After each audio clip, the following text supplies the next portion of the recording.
تو غوث پاک کا دامن کبھی ہمارے ہاتھوں میں نہیں آ سکتا۔ آپ بھی نمازی بنیں، اپنے بچوں کو بھی نمازی بنائیں۔ اور جاتے جاتے آخری بات یہی کروں گا آپ سے کہ اگر گھر میں برکت چاہتے ہو نماز پڑھو، چہرے پہ نور چاہتے ہو نماز پڑھو، پریشانی سے نجات چاہتے ہو نماز پڑھو، بیٹیوں کے اچھے رشتے چاہتے ہو نماز پڑھو، بری تقدیر کو بھلی کرنا چاہتے ہو نماز پڑھو، اپنی اولاد کو اپنا وفادار دیکھنا چاہتے ہو نماز پڑھو، اپنی اولاد کو اپنا فرما بردار دیکھنا چاہتے ہو نماز پڑھو، کسی کا اپنے آپ کو محتاج نہیں دیکھنا چاہتے نماز پڑھو۔ یہ ایک سجدہ جسے تو گراں سمجھتا ہے 1000 سجدوں سے دیتا ہے آدمی کو نجات۔ ایک بار نماز کی طرف آ کر کے دیکھو کیا نہیں ملتا۔ کامیابی نماز میں، کامرانی نماز میں، ایمان پر خاتمے کی ضمانت دی گئی ہے نمازیوں کے لیے، آسان موت کی بشارت دی گئی ہے نمازیوں کے لیے۔ میں کہتا ہوں اگر سنی نمازی بن جائے پوری دنیا سے بدعقیدگی کا خاتمہ ہو جائے گا، کیونکہ بدعقیدہ سنیوں کی بستی میں آتے ہی نماز کی دعوت لے کر، افسوس جن پہ نماز فرض نہیں وہ تو 100 سال سے نماز کی تبلیغ کر رہے ہیں، اور جن پر نماز فرض ہے وہ فجر کی نماز میں سوتے پڑے ہوتے ہیں۔ سوچو تو صحیح اپنے نبی کو جواب کیا دو گے، اپنے آقا کو منہ کیا دکھاؤ گے؟ یاد رکھنا نماز چھوٹی موٹی چیز نہیں ہے، چھوٹی موٹی چیز نہیں ہے۔ میرے آقا نے فرمایا جعلت قرۃ عینی فی الصلاۃ، نماز میں میری آنکھوں کی ٹھنڈک ہے، نماز میری آنکھوں کی ٹھنڈک ہے۔ ایک شخص کے بارے میں صحابہ نے شکایت کی آقا وہ بہت گناہ کرتا ہے۔ آقا نے پوچھا کیا وہ نماز بھی پڑھتا ہے؟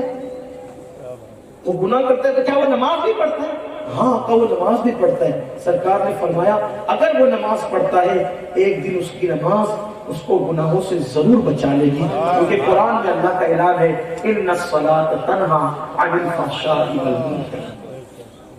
سوچو اگر پردھان بلائے، کارپوریٹر بلائے، ایم ایل اے بلائے، ایم پی بلائے، اتنا فدکتا انسان مجھے انویٹیشن آیا ہے، مجھے دعوت آئی ہے، کہاں؟ کارپوریٹر نے بلایا، پردھان نے بلایا، وزیر نے بلایا، امیر نے بلایا۔ مسلمان تو نے اپنی اہمیت نہ جانی، تو نے اپنی شخصیت کو کبھی نہیں سمجھا، تو کتنا وی آئی پی ہے۔ کسی کو ایم ایل اے بلائے، کسی کو ایم پی بلائے، ایک دن میں 5 مرتبہ اللہ تجھے بلاتا ہے۔ تو سب کی دعوت سے لبیک کرتا ہے، رب کی دعوت میں تو لبیک کیوں نہیں کہتا؟ جس دن مسلمان نماز کا پابند ہو جائے گا اس دن ساری قوم بھکاری ہوگی، مسلمان تاجدار ہوگا۔ لیکن بات دور نکلتی گئی، لیکن نماز کی بات آئی تو مجھے ایک بات یاد آئی۔ آج کل لوگ ہم سے کیا کہتے ہیں، پہلے ہم بادشاہ تھے، بہت ترقی پہ تھے، بہت عروج پر تھے، بہت یہ تھا بہت وہ تھا، اب ہمارا حال یہ ہو گیا کہ ہم بہت پریشان ہیں۔ جب تک ہم اللہ کے گھر سے جڑے ہوئے تھے تب تک ہم بہت اچھے تھے، خوشحال تھے، سب غلام تھے ہم امام تھے، سب بھکاری تھے ہم داتا تھے۔ کب تک؟ آج تھوڑی سی دولت آتی ہے تو لوگ نماز سے ہی دور بھاگتے ہیں۔ اب تو غریب بھی نماز سے دور، امیر بھی نماز سے۔ پہلے تو اپنا بادشاہ بھی نماز کا پابند ہوتا تھا، اور کتنا پابند ہوتا تھا؟ جب حضرت خواجہ قطب الدین بختیار کاکی کا یہ غریب نواز کے جانشین ہے، اور ایسے جانشین ہے کہ ہم نے اپنے بزرگوں سے سنا ہے کہ جب غریب نواز نے ان کو سب کچھ دے دیا تو بابا فخر نے پوچھا غریب نواز کے صاحبزادے نے، حضرت آپ نے سب کچھ بابا قطب کو دے دیا، ہمارے لیے کیا رکھا؟ فرمایا بیٹا تمہیں بھی انہی کو دے دیا۔ یہ تھے بابا قطب الدین بختیار غریب نواز کے جانشین۔ جب ان کا وصال کا وقت قریب آیا تو انہوں نے نصیحت فرمائی، بلکہ وصیت فرمائی کہ میری نماز جنازہ اس شخص نے پڑھانا ہے جس میں 4 چیزیں ہوں گی، 4 شرطیں جس میں پائی جائے وہی میری نماز جنازہ پڑھا۔ اول بات، اس نے کبھی قصداً جان بوجھ کر کسی نامحرم عورت پر نظر نہ ڈالی ہو، یعنی ماں کو دیکھا، بہن کو دیکھا، بیٹی کو دیکھا، بیوی کو دیکھا، 4 عورتوں کو دیکھا، 5ویں کسی عورت کو قصداً جان بوجھ کر نہیں دیکھا، نظر پڑ گئی پھر بھی جان بوجھ کر نہیں دیکھا، ایسا بندہ۔ دوسری شرط، اس کی سنتیں غیر موقعہ یعنی اثر کی 4 اور عشاء کی 4 جو پہلے پڑھی جاتی ہے وہ بھی کبھی اس کی ترک نہ ہوئی. تیسری شرط کبھی اس کی تہجد بھی فوت نہیں ہوئی ہو. چوتھی شرط کبھی تکبیر اولا جو جماعت کی پہلی تکبیر ہوتی ہے نا جو تکبیر تحریمہ کہتے ہیں وہ بھی کبھی فوت نہیں ہوئی ہو. جس میں یہ 4 شرطیں ہوتی وہی نماز جنازہ پڑھائے. تو آپ سوچ سکتے تھے جب یہ وصیت کی گئی تو لوگ سمجھ رہے تھے کہ بھئی کوئی جنگل سے آئے گا غار سے نکل کے اتنا پرہیزگار بندہ. لیکن جب آپ کا وصال ہوا بابا قطب کا اور دیر ہو گئی کوئی نہیں بڑا آ کے نماز پڑھانے کے لیے تو دلی کا بادشاہ سلطان شمس الدین التمش مصلی امامت پر گئے اور پیر کے چہرے سے کپڑا ہٹا کر کہا بابا آپ نے تو پردہ کر لیا اور ہمیں بے پردہ کر دیا. آپ نے پردہ کیا اور ہمیں بے پردہ کر دیا. یہ کہہ کے رونے لگے تو کسی نے بازو پکڑ کے کہا شمس الدین تم بادشاہ ضرور ہو لیکن پیر کی وصیت کے ساتھ کھلواڑ نہیں ہونے دیں گے. پیچھے ہٹو. جو جب آئے گا تب آئے گا لیکن جس میں 4 شرطیں ہوگی وہی نماز پڑھائے گا. شمس الدین التمش نے روتے ہوئے کہا تھا میرے بھائی وہ کوئی اور نہیں ہے وہ 4 شرطیں میرے ہی اندر ہیں اور میں اپنے دل کی نماز جنازہ پڑھاؤں گا. آپ سے پوچھنا چاہتا ہوں بادشاہ ہو کر اتنا متقی جب مسلمان تھا تب اللہ نے دلی کا تخت و تاج آپ کو عطا کیا تھا. آج تو تھوڑی سی دولت آتی ہے تو علماء کے پسینے سے آپ کو بدبو آتی ہے, غریبوں کے پسینے سے آپ کو بدبو آتی ہے, دین سے دور ہوتے ہیں. جب تک غریب آستانوں کی حاضری لگائیں گے مالدار ہو جائیں گے تو آستانوں سے بھی دور مسجدوں سے بھی دور. یاد رکھنا دولت کے نشے میں اللہ کو مت بھولو. جو اللہ دولت دینا جانتا ہے وہ دولت چھیننا بھی جانتا ہے. جوانی کے نشے میں پاپ کر کے اللہ کے غضب کو دعوت مت دو. جو اللہ جوانی کی طاقت دینا جانتا ہے وہ چھیننا بھی جانتا ہے. اگر تم نے اللہ کے غضب کو دعوت دی قرآن اٹھا کر پڑھ لو. کبھی پتھر برسے تھے, کبھی ہواؤں میں اڑا دیے گئے تھے, کبھی زمین میں دھسا دیے گئے تھے, کبھی جانور مسلط کر کے تباہ اور برباد کر دیے گئے تھے. اللہ کرے وہ دن مسلم امہ پر کبھی نہ آئے. میرے عزیز بھائیوں اس سے پہلے اللہ کی بارگاہ میں توبہ کرو. مرنے کے بعد اللہ کی طرف پلٹنا ہی ہے, رجوع ہونا ہی ہے. جیتے جی پلٹ جاؤ. دنیا بھی کامیاب رہے گی, آخرت بھی کامیاب رہے گی. اللہ سب سے پہلے مجھے آپ سب کو توفیق دے. گفتگو کے درمیان اگر کوئی غلطی ہو اللہ تعالیٰ معاف فرمائے. استغفر اللہ ربی من کل ذنب واتوب الیہ. نمازی بنیے, نمازی بنائیے, مسجدوں کی تعمیر کیجیے. مجھے یہ حکم دیا گیا اور بتایا گیا ہے کہ آپ کے اس علاقے میں کوئی مسجد کی چھت ڈالی جانے والی ہے. اگر اللہ نے آپ کو نوازا ہے تو آپ اپنی حلال کمائی سے مسجد کی چھت کی تعمیر کے لیے کچھ نہ کچھ دیتے ہوئے ضرور جائیں, کیونکہ اللہ کا اعلان ہے من یقرض اللہ قرضا حسنا. جو ہماری راہ میں دیتے ہیں گویا کہ وہ اللہ کو قرض حسنا دیتے ہیں. آج تم اپنی طاقت کے مطابق دو گے, کل اللہ تمہیں اپنی شان کے مطابق لوٹا دے گا. اس لیے اللہ کی راہ میں جو دے سکتا ہے وہ دے. اللہ تعالیٰ ہم سب کو توفیق عطا فرمائے. آئیے حضور اکرم صلی اللہ علیہ وآلہ وسلم کی سنتیں, حضور اکرم صلی اللہ علیہ وآلہ وسلم کی سنت کریمہ کی مطابق آپ علیہ السلام کی سنت کی ہے. جب بھی حضور اکرم صلی اللہ علیہ وسلم نے چلنے کا اعلان کیا تو پہلے حضور نے خود دیا. اسی سنت پاک پہ عمل کرتے ہوئے سب سے پہلے میں چھوٹی سی نظر پیش کرتا ہوں مسجد کے لیے. اگر آپ میں سے کوئی کچھ دینا چاہتا ہے تو یہاں لا کر کے یا وہیں پر جو جیسے آگے کمیٹی والے اعلان کریں گے.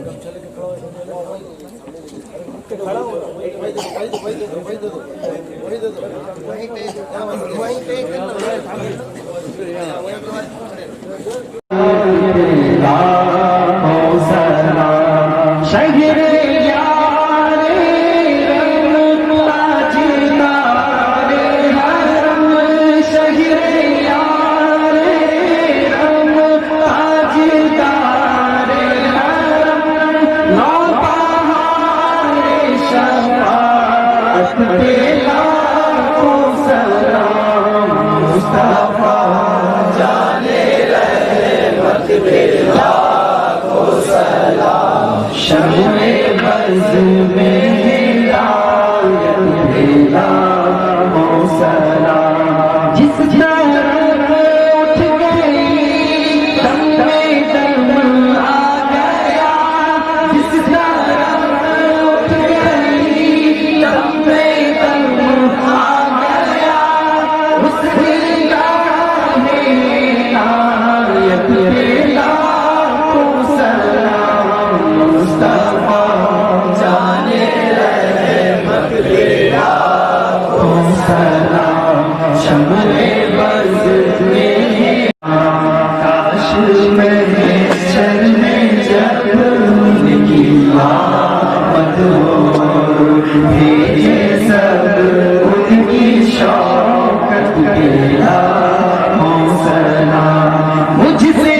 حمدا كثيرا كثيرا سبحان الله بكرة واسعا الحمد لله قبل كل شيء الحمد لله بعد كل شيء الحمد لله كما حمده الأنبياء والمرسلين اللهم صل على سيدنا ومولانا محمد وعلى آل سيدنا ومولانا محمد صلاة تنجينا بها من جميع الأهوال والآفات وتقضي لنا بها جميع الحاجات وتطهرنا بها من جميع السيئات وترفعنا بها عندك على الدرجات وتبلغنا بها أقصى الغايات من جميع الخيرات في الحياة وبعد الممات إنك على كل شيء قدير اللهم يا ربنا يا ربنا يا ربنا ربنا آتنا في الدنيا حسنة وفي الآخرة حسنة وقنا عذاب النار اللهم إنا نسألك العفو والعافية والمعافاة الدائمة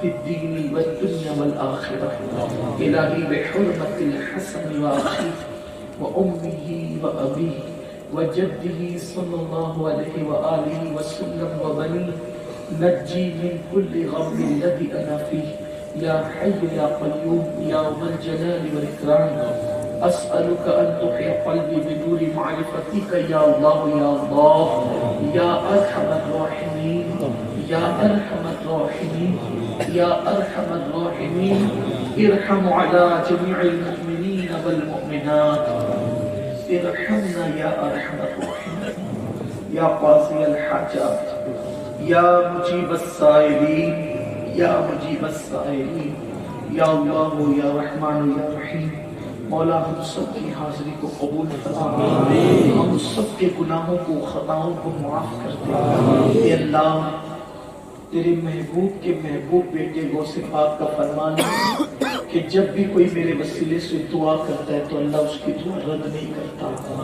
مولا اسی مبارک فرمان کا واسطہ حضور غوث پاک پنجتن پاک سرکار فرید نواز کا واسطہ مولا ہم اپنے تمام گناہوں سے توبہ کرتے ہیں مولا ہم میں کوئی ایسا نہیں جو اپنے آپ کے بارے میں کہہ سکے کہ وہ گنہگار نہیں ہے ہمارا ایک بال گناہوں میں ڈوبا ہوا ہے مولا آج ہم اپنے تمام گناہوں سے توبہ کرتے ہیں ہم سب کی بے حساب مغفرت فرما تیرے بے شمار احسانات ایک احسان اور کر دے ہم سب کی بے حساب مغفرت فرما ہمارے ماں باپ کی مغفرت فرما کل مومنین مومنات مسلمین مسلمات کی مغفرت فرما یا اللہ دنیا اور آخرت کی رسوائی سے ہمیں بچا لے ہر قسم کی ذلت سے بچا لے یا اللہ ہمیں نمازی بنا دے مولا ایک احسان اور کر دے ہماری زندگی پر ہماری آخرت پر ہمیں نمازی بنا ہمارے گھر والوں کو نمازی بنا اللہ اگر تو نماز کی توفیق دے تو دنیا کی کوئی چیز رکاوٹ نہیں بن سکتی مولا اذان ہو تو ایسے بے چینی دے مولا جب تک نماز نہ پڑھے دلوں کو چین نہ ملے اللہ ہمیں عبادت کی توفیق دے دے پیشانیوں میں سجدوں کی طلب عطا کر مولا آخری دم تک تیری فرما برداری کی توفیق گناہوں سے گھن عطا کر گناہوں سے غفلت عطا کر یا اللہ فرائض واجبات اور سنتوں کو ان کے وقتوں پر ادا کرنے کی توفیق عطا تیرے خوف میں رونے والی آنکھیں عطا کر تیرے حبیب کے عشق میں تڑپنے والا دل عطا کر مولا ہم سب سے وہ کام لے جس سے تو اور تیرے حبیب راضی ہو جائے اے اللہ کہ تیرے بندے اور بندیاں آخری پہلے بات کا شروع ہو چکا ہے اب بھی تیری محبت میں تیرے محبوب کی محبت میں تیرے محبوب کے محبوب بیٹے کی محبت میں یہاں پر جلوہ گر ہے مولا پروردگار جن میں جو پریشان حالے سب کی پریشانیوں کو دور کر جو تکلیف میں سب کی تکلیفوں کو دور کر دے یا اللہ ہمارے گھروں میں جو بیمار ہو